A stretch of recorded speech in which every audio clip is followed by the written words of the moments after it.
एक बार की बात है, एक आलसी व्यक्ति एक बौद्ध भिक्षु से कहता है, हे मुनिवर, मेरे पास बहुत आलसपन है, जिसकी वजह से मैं अपने जीवन में जो करना चाहता हूँ वह कर नहीं पाता। कृपया आप मुझे कुछ रास्ता दिखाएं। तो बौद्ध भिक्षु उस आदमी से पूछते हैं कि क्या तुम्हें पक्का विश्वास है कि तुम्हें आलसपन ही है। वह व्यक्ति कहता है कि जी मुनिवर, केवल मैं ही नहीं, मेरे पूरे गांव के लोग कहते हैं कि मैं आलसी हूँ। वह बौद्ध भिक्षु उस व्यक्ति से कहते हैं, क्या तुम्हारे पास इस बात का प्रमाण है कि तुम वाकई आलसी हो। वह व्यक्ति कहता है, जी मुनिवर, मैं जानता हूँ कि व्यायाम करना मेरे स्वास्थ्य के लिए अच्छा है, लेकिन मैं चाह कर भी कर नहीं पाता क्योंकि मेरा आलस मुझे सुबह जल्दी उठने ही नहीं देता।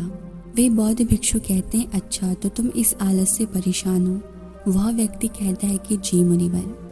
तभी बौद्ध भिक्षु उसे कहते हैं कि क्या तुम जानते हो कि वाकई में आलस होता क्या है।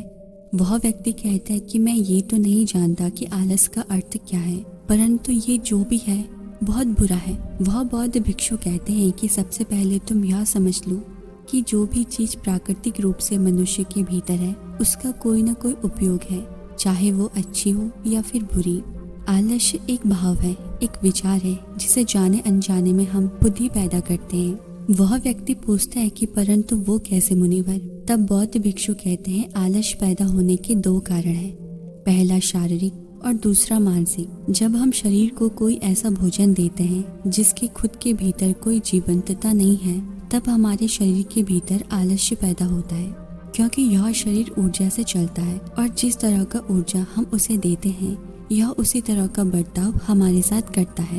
और शरीर के भीतर हमारे अंदर आलस्य का दूसरा कारण है गलत तरह से बैठना, गलत तरह से सोना और गलत तरह से चलना। हम इस बात पर कभी ध्यान नहीं देते कि हमारे बैठने, लेटने और सोने की स्थिति भी सही है भी या नहीं।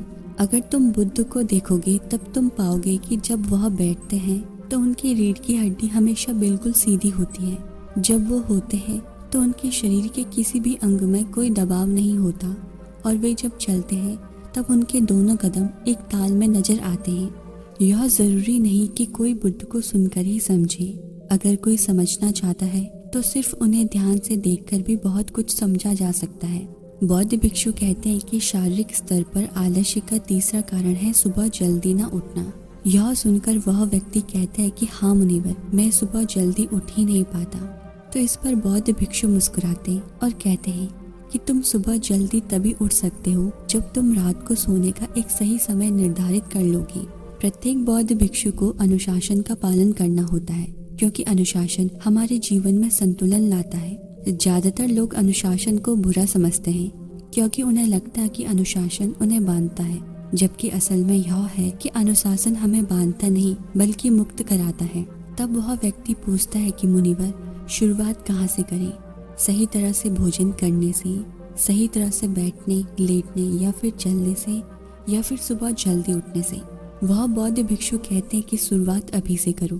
जो भी तुम इस समय कर रहे हो उसे ध्यान से करो। सबसे पहले तुम मन के स्तर पर आलस्य को समझो। वैसे ज्यादा स्थितियों में मन शरीर के कारण आलस्य पैदा करता है। मानसिक आलस्य का पहला कारण है हमारे पुराने गलत विश्वास। हमें लगता है कि हम पिछली बार नहीं कर पाए थे तो इसीलिए इस बार भी हमसे नहीं होगा। हम इस बात को नहीं देखते कि इस बार और पिछली बार में बहुत अंतर है। अब हम मानसिक तौर पर वही नहीं हैं जो पहले थे। अब सब कुछ बदल चुका है। जब हम अपने आप को काबिल नहीं समझते तब आलस्य हम पर हावी हो जाता है। और दूसरा कारण है छोटी सोच वाले लोगों और आलसी लोगों का साथ देना। कभी कभी ऐसा होता है कि आलस्य हमारे भीतर नहीं होता, परंतु दूसरे लोगों से वह हमारे भीतर आ जाता है। ऐसा इसीलिए होता है क्योंकि हम आलसी लोगों की संगति करते हैं। वह व्यक्ति कहता है कि जी मुनिवर, ये एकदम सत्य है। यह बात तो मैंने भी अनुभव की है। वे बौद्ध भिक्षु बताते हैं कि हमारे आलस्य का तीसरा कारण है मन का स्पष्ट न होना।